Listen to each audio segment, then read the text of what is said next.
Now, I'd like to invite Judge Jin-Hyun PAIK from the International Tribunal for the Law of the Sea to the stage. He is here with us to give a keynote speech.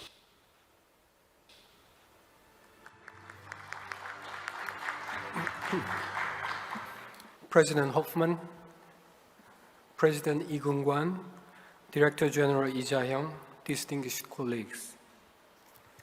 I am pleased to deliver a keynote speech in the annual International Conference on the Law of the Sea, hosted by the Ministry of Foreign Affairs of the Republic of Korea in cooperation with Korean Society of International Law and International Tribunal for the Law of the Sea.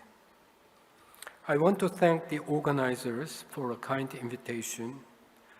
I congratulate them for their hard works in making this conference happen under the still challenging circumstances.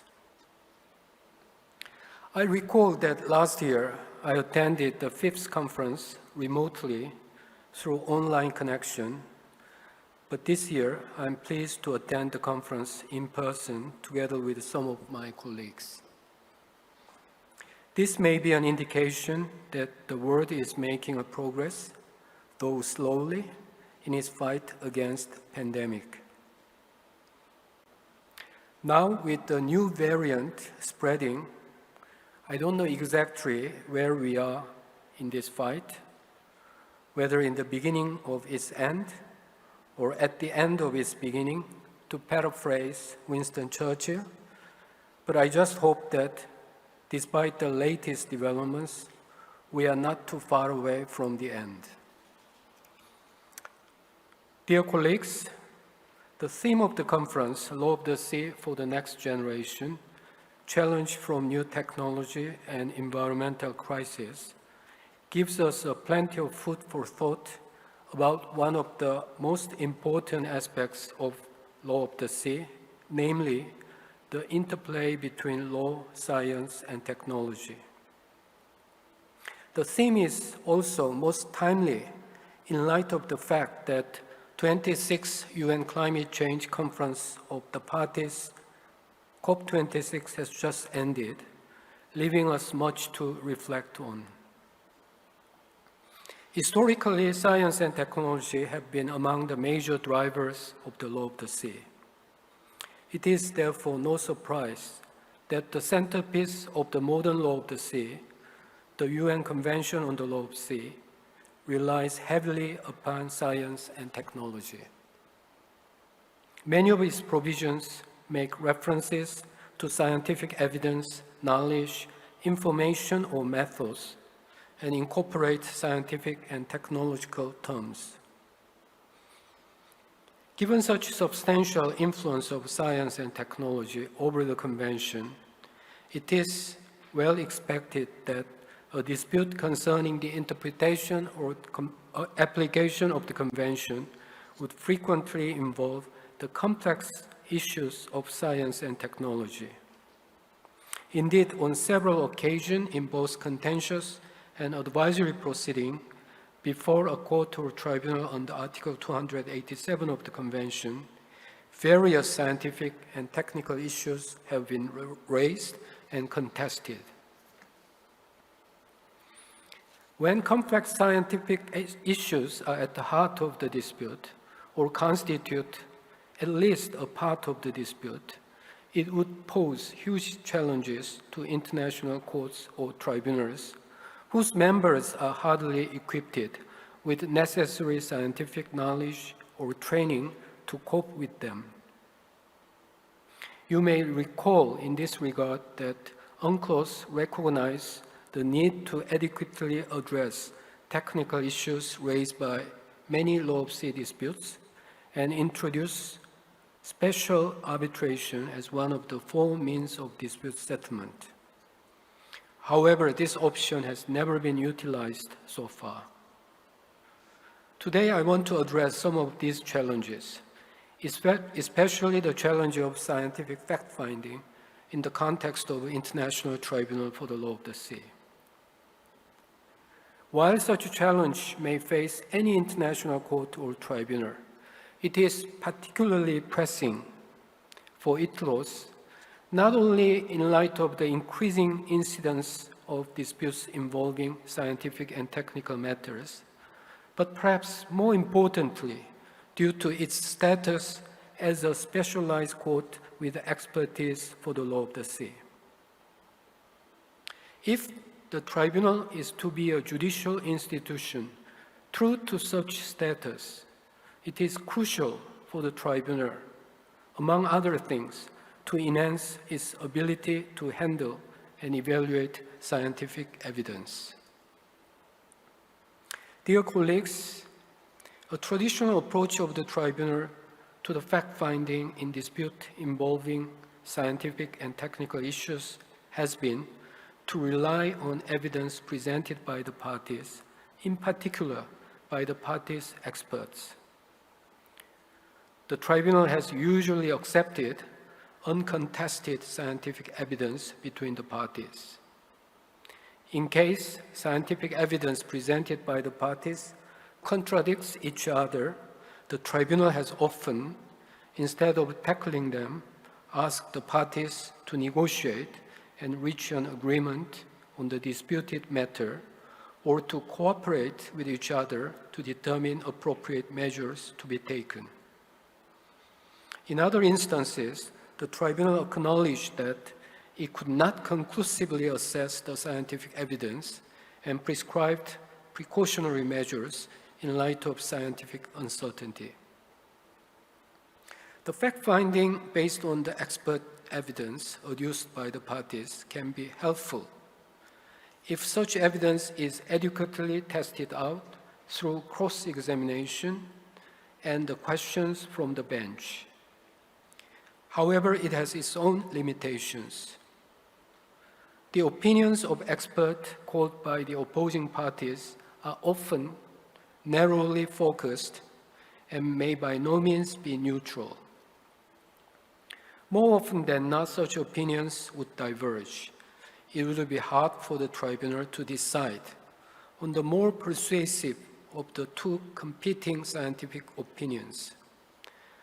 Thus, relying upon the party-appointed experts would often fall short of facilitating the tribunal's decision-making process in a dispute with complicated scientific or technical elements. In such case, the tribunal has broad authority under the convention and its statute and rules to obtain additional information or evidence and seek assistance for the fact-finding. Article 77 of the rules allow the tribunal to call upon at any time the parties to produce such evidence or to give such explanation as it may consider necessary for the elucidation of the matters in issue. The tribunal may itself seek other information for this purpose. In addition, tribunal may, if necessary, arrange for the attendance of witness or expert to give evidence in the proceedings. The tribunal is also authorized under Article 82 to exercise its functions with regard to the obtaining of evidence at a place or locality to which the case relates. This power to make a site visit can be invoked either at the request of party or proprio motu. Another important means the tribunal may consider for fact-finding is to appoint experts of its own to assist the task of examining scientific and technical evidence. Article 82 of the Rules of the Tribunal provides tribunal with power to appoint a person to hold an inquiry or experts. The tribunal has yet to make use of Article 82 of the rules. An obvious advantage of the court-appointed expert compared to the party-appointed expert may be its impartiality and reliability. In addition, by hearing the parties before appointing the experts and giving them the opportunity to comment upon their opinion, this procedure would increase the transparency and ensure due process and the good administration of justice. On the other hand, the tribunal's engagement or interaction with such experts may be rather limited in terms of the subject covered and the phase in the proceedings. It is not entirely clear whether under Article 82 of the rules, the tribunal would be able to benefit from the assistance of experts during the deliberation. If not, its usefulness is bound to suffer, as such assistance may be most badly needed during deliberation, a phase in which tribunal examines intensively all the issues in contention and take a decision. The next possibility to which tribunal has recourse for the fact-finding is to select experts in accordance with Article 289 of the Convention. The role played by the experts envisaged in that provision seems to be quite broad, much broader than the role played by the court-appointed experts under Article 82 of the rules. Such experts appear to come close to being judges as they sit with the court or tribunal and participate in judicial deliberation, though without the right to vote. The heavy involvement of the experts in the proceedings and their close interaction with the court or tribunal may be a major advantage of the experts selected under Article 289, but at the same time could be a source of concern. Unlike the experts under Article 82 of the rules, the experts under Article 289 of the Convention can provide the tribunal with a scientific or technical advice and guidance throughout the critical phase of deliberation. They can also respond to any kind of request for assistance within their expertise and whenever such need arises. On the other hand, their broad role and heavy involvement with the proceedings could give rise to the possibility that judicial function of the court or tribunal is delegated to or compromised by outsiders. Judges may be wary of excessive influence of experts over the decision-making process. Article 289 experts may be utilized in highly technical cases where scientific expertise is crucial to the understanding of key aspects of dispute and thus to the satisfactory settlement of dispute. Notwithstanding its innovative character, Article 289 has so far never been utilized. However, this should not obscure the potential value of Article 289 for the settlement of dispute with complex scientific components. In dealing with scientific or technical disputes, the tribunal may also benefit from the participation of intergovernmental organizations in the proceeding according to Article 84 of the rules. The scientific and technical expertise of those organizations can be of substantial assistance to the works of the tribunal. On the other hand, there is no provision in the statute or rules of the tribunal relating to the participation of non-governmental organizations in the proceeding before the tribunal.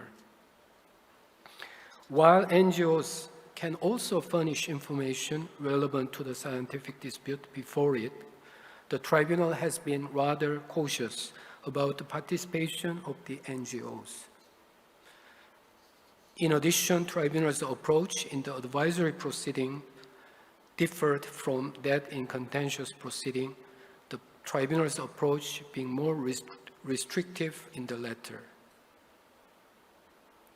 The above analysis shows that in addressing a dispute involving scientific and technical issues, the Tribunal has not been particularly proactive in making use of various means available in its hands.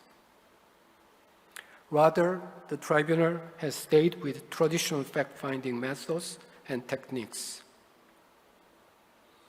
I may add that the Tribunal, by taking such approach, has so far been able to cope with scientific and technical disputes without causing serious controversy. However, the Tribunal may soon face a dispute in which the traditional fact-finding approach may not be adequate.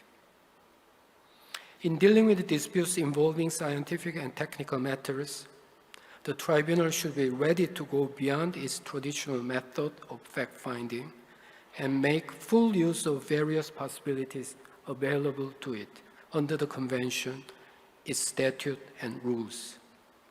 What methods and means are the most suitable and effective would depend on the nature of particular dispute and the scope and the relevance of scientific issues involved. In particular, the Tribunal should not hesitate to enlist the assistance of experts whenever such needs arise. In fact, the best way to avoid the danger of reaching a decision based on the facts that court or tribunal could not fully comprehend is to resort to the knowledge and expertise of appropriate experts. Dear colleagues, now let me turn to another issue relating to scientific fact-finding, namely, who should bear the burden to prove facts alleged and how much evidence is required for proof. One of the main characteristics of the rule of evidence in international proceedings is the paucity of such rules. In fact, there is no provision relating to the burden of proof or standard of proof either in the statute or rules of the tribunal. The tribunal thus has a high degree of discretion as to these matters. Of course, it is well established in international judicial practice that it is for the party which alleges a fact in support of its claims to prove the existence of that fact. It is no less well established that the principle of onus probandi in incumbit actori, whatever the original intention of this Latin maxim may have been, applies to the assertion of fact both by the applicant and the respondent. Regardless of the formal position of the parties, either being the applicant or the respondent, each party making a claim is under obligation to establish its case in fact and in law. However, this rule of evidence is not a strict or absolute one to be applied in all circumstances. As the ICJ stated, Ahmadou Sadio Diallo case, I quote, "The determination of the burden of proof is in reality dependent on the subject matter and the nature of each dispute brought before the court. It varies according to the type of facts which it is necessary to establish for the purposes of the decision of the case." End of quote. Now, what evidence is sufficient to constitute proof is another question that international courts or tribunals are constantly faced with in establishing facts. There is no common view as to the need to formulate the identifiable standard of proof. Perhaps due to this, in ascertaining facts, international courts and tribunals have either been rather reticent about such standard or used a wide range of formulation or expressions. One can even say that in international judicial proceedings, the notion of the standard of proof is not as widely accepted as that of the burden of proof. In addition, even if this notion is accepted, there is no uniform standard to be adopted in all cases, and the standard may vary with the character of the specific facts alleged. For example, the standard required to prove the existence of tacit agreement relating to maritime boundary may not be identical with that to prove the location of a fishing vessel which allegedly engaged in IUU fishing. The standard of proof may also vary with the specific circumstances of the case. In the MV Nostar case, in response to Panama's argument to lower the standard of evidence to prove damage, the tribunal considered the particular circumstances of the dispute, including the time which had elapsed since the events, accessibility to evidence, and the efforts of the parties to obtain relevant evidence before it rejected Panama's argument. A dispute involving scientific and technical issues raise particular difficulties in terms of the allocation of the burden or standard of proof. It is all the more so when scientific evidence is inconclusive or incomplete, or when there are two conflicting yet equally valid scientific opinions. Thus, it was submitted that in a scientific and technical dispute, the outcome of adjudication may in fact depend on the procedural rules relating to the burden of proof or the standard of proof, thus placing a party complaining of a wrong done at a great disadvantage. However, the allocation of the burden of proof may not be as decisive as this view suggests, as the rule on the burden of proof is a flexible one, and the international court or tribunal has sufficient discretion in applying this rule. In practice, a party to the dispute adduces evidence in support of its claim, and the other party rebuts such claim by producing its own evidence in defense. Then an international court or tribunal has to evaluate the evidence adduced by both parties and ascertain the facts. Thus, the failure of the former to prove its claim does not automatically lead to the acceptance of the latter's argument. As the ICJ stated in Frontier Dispute case, I quote, "The rejection of any particular argument on the ground that factual allegations have not been proved is not sufficient to warrant the upholding of the contrary argument." It has also been submitted that in a dispute involving scientific uncertainty, a precautionary approach requires the reversal of the burden of proof.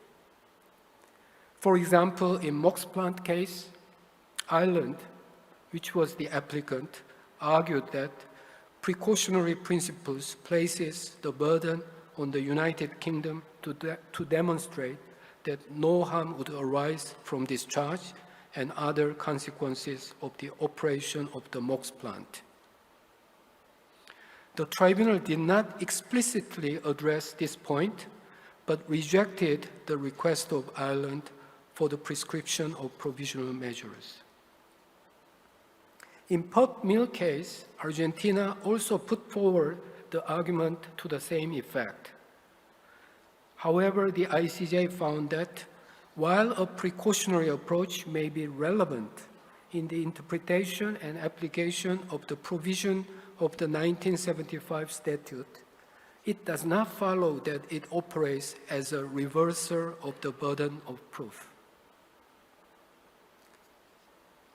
Of course, it is now undoubted that a precautionary approach is a critical element to be considered for the protection of environment in case of scientific uncertainty. On the other hand,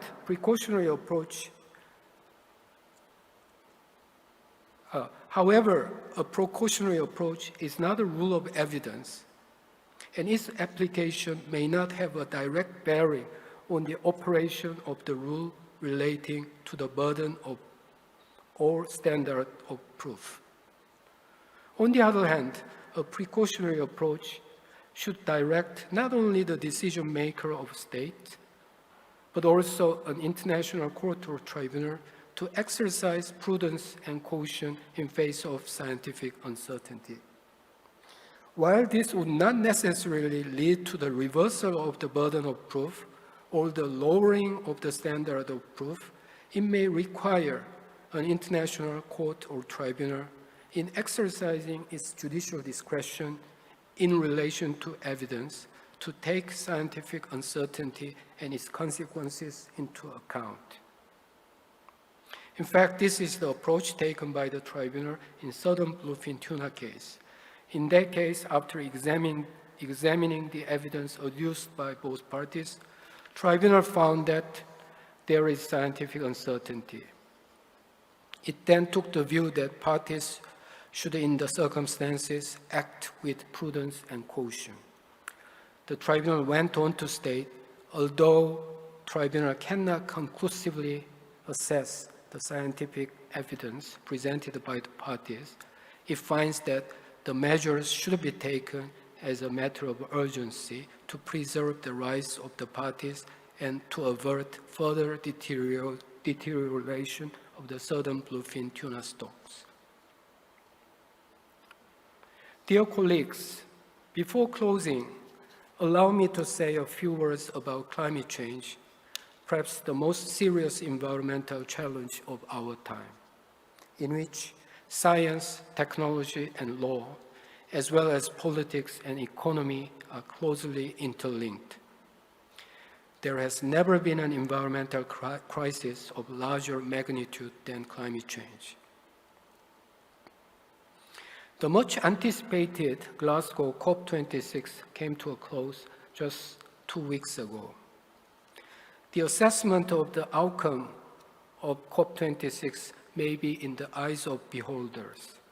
Certainly, there were notable achievements, such as commitments to strengthen emission reduction targets for 2030, agreement that developed countries double their funding for adaptation in developing countries by 2025, settlement of outstanding issues of the Paris Agreement, including rules for global carbon markets.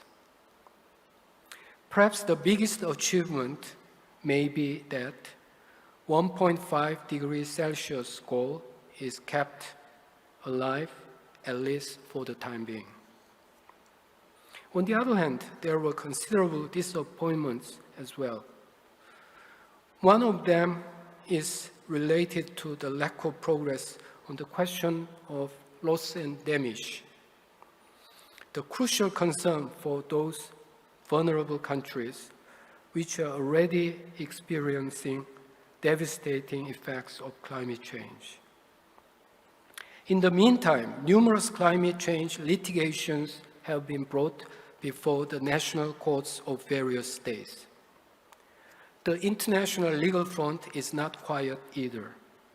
There is a move in the UN General Assembly to seek an advisory opinion from the ICJ regarding legal questions relating to the climate change.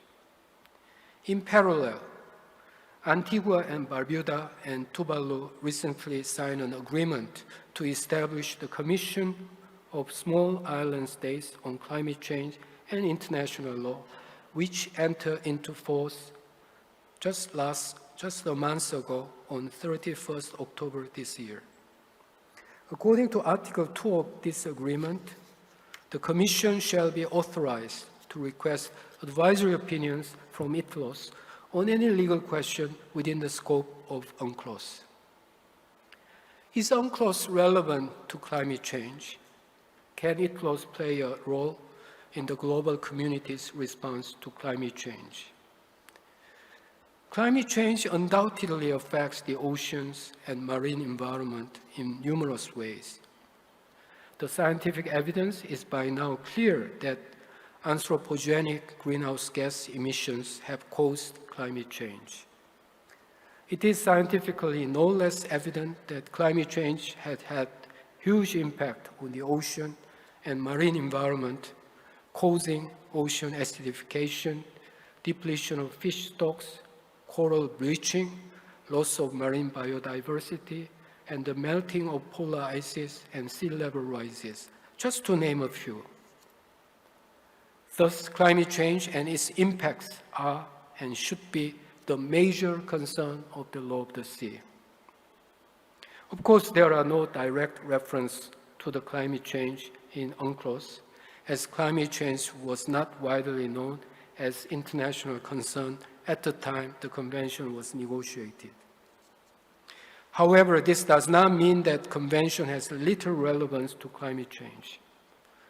On the contrary, UNCLOS can be one of the most effective legal instruments to address climate change and its impact.